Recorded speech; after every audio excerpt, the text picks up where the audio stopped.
ibadah kita kepada Allah kalau tidak sesuai dengan tuntunan Rasulullah tidak akan diterima. Beliau bersabda, man ahdatsa fi amrina hadza ma laysa minhu fahuwa raddun.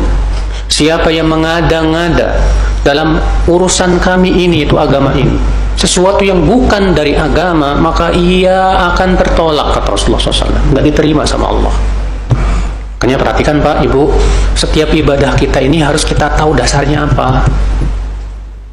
Ibu mau sholat sunnah, ada nggak dasarnya dari Rasulullah SAW? Ibu mau melakukan suatu ibadah atau bapak, tanya dulu ada nggak dasarnya dari Rasulullah SAW. Kalau nggak ada dasarnya, jangan Pak, nggak usah. Ngapain capek-capek? Ternyata tidak diterima oleh Allah Subhanahu wa Ta'ala. Buat apa? Muhammad nabina binuru hadina Makkah minuru satal madina. Assalamualaikum warahmatullahi wabarakatuh.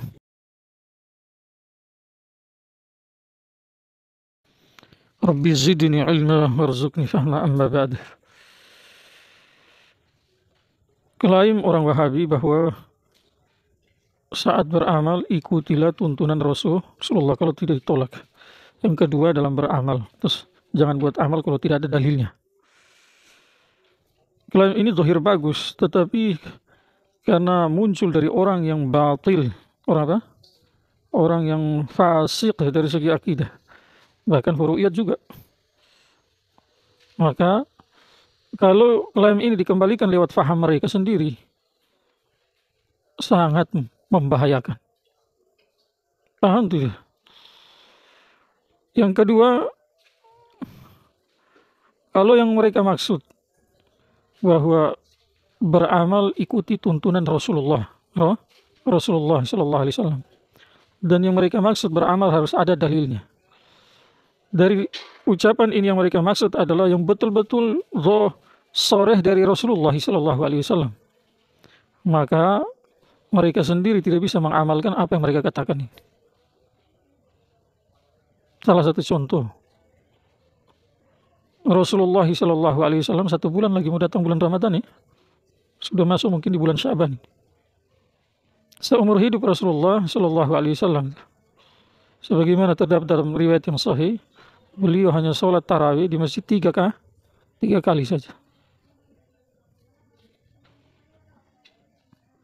Seharusnya orang Wahabi, kalau betul-betul mereka mengamalkan apa yang mereka bilang tadi itu, maka mereka juga harus sholat tarawih hanya 3 kali di masjid. Malam, kalau tidak salah malam 23, malam 25, dan malam 27.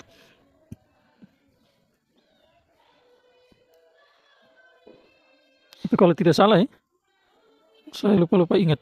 Yang jelas 3-nya itu tanpa ragu. Yang kedua, mereka mengatakan niat dalam berwudu adalah wajib. Niat dalam mandi besar hukumnya adalah wajib. Padahal baik dari Al-Quran maupun hadis Nabi Shallallahu Alaihi Wasallam tidak ada yang sore, tidak ada yang jelas yang mengatakan bahwa niat di dalam berwudu maupun dalam mandi junub atau mandi besar itu hukumnya adalah wajib. Tidak ada. Tidak ada yang mengatakan dari hadis bahwa an-niyatu fil wudu'i wajibatun atau an-niyatu fil ghasli wajibatun. Tidak ada. Kalau mereka mengatakan, bukankah dan innamal a'malu binniyat? Betul, itu hadis. Tetapi secara jelas lewat hadis tadi bahwa niat dalam berwudu atau niat dalam mandi besar itu adalah hukumnya wajib. Tidak ada. Makanya lewat innamal a'malu binniyat, ulama Syafi'iyah menetapkan bahwa berwudu dan dalam mandi besar itu hukumnya wajib, sementara ulama Hanafiyah tidak menetapkan niat dalam berwudu dan mandi junub itu hukumnya wajib atau mandi besar. Jelas maka mereka tidak konsisten. Apa yang mereka sampaikan itu tidak nyambung. Kalau mereka mengatakan dalilnya, dalil mau soreh atau tidak, yang penting ada dalil.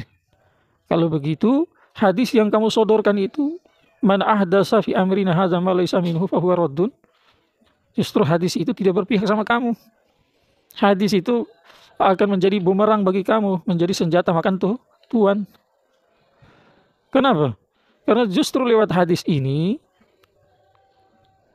sepakat para ulama selain Wahabi bahwa lewat hadis ini ditetapkan ada yang disebut dengan bid'ah syai'ah, atau ada juga yang disebut dengan bid'ah syai'ah, atau dengan nama lain bid'ah madmumah. Juga lewat hadis ini para ulama sepakat menetapkan ada yang disebut dengan bid'ah hasanah. Paham tidak? Bagaimana bisa begitu?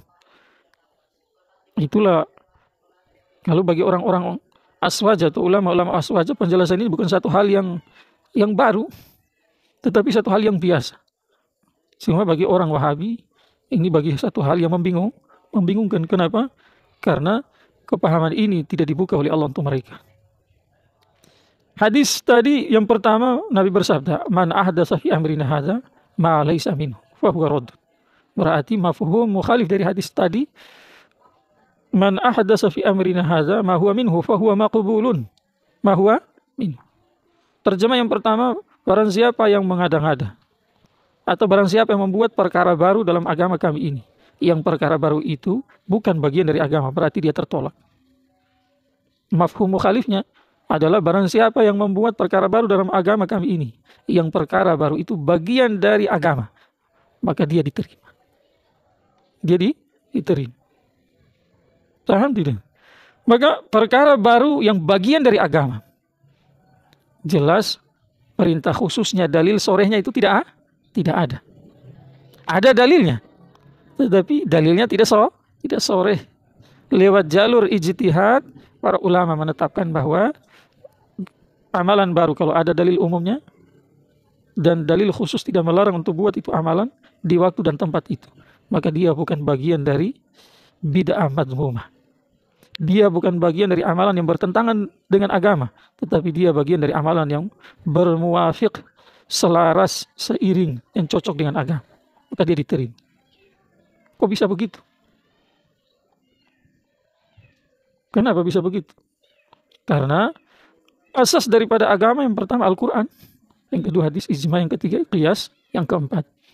Bahkan menurut ulama Hanafiyah yang kelima adalah istihsan. Empat tadi sepakat. Maka kalau perkara baru yang di zaman Nabi tidak buat, Nabi tidak memerintahkan, sahabat juga tidak buat di hadapan Nabi. Di zaman sahabat mungkin tidak ada juga. Munculnya nanti mungkin di zaman sekarang atau di zaman sebelumnya. Seperti contoh Isra, Miraj, Maulid, dan amalan-amalan yang lain. Maka jangan tergesa-gesa divonis bid'ah syai'ah atau amalan yang berlawanan dengan agama. Jangan begitu. Tetapi dicocokkan dulu dengan Al-Quran. Tidak ada dengan hadis, tidak ada dengan ijma, tidak ada lewat qiyas. Kalau semua tidak ada, baru kita vonis itu bid'ah madmumah, bid'ah syai'ah. Tetapi kalau ada penopangnya dari Al-Quran, hadis, ijma, dan qiyas, salah satu dari empat tadi, maka tidak bisa disebut itu bid'ah madmumah, tetapi disebut bid'ah hasanah. Dari segi bahasa, syar'an disebut bagian dari sunnah. Tetapi tentu kerja inilah bukan kerjanya orang-orang sembarangan. Artinya setiap orang mampu mendeteksi ini barang, tidak bisa. Tetapi ini kerjanya para ulama yang dalam ilmunya dan dekat sama Allah, yang tidak punya kepentingan. Dan nikmat ini Allah mahrumkan dari orang Wahabi. Makanya sedikit-sedikit maupun seorang amalan orang bid'ah, sesat dan sebagainya. Jelas sih. Maka itu jadi senjata makan tuan. Penjelasan orang Wahabi tadi jadi senjata makan tuan. Tidak connect. Tidak apa? Tidak connect. Semoga bermanfaat. Subhanallah. Subhanallah.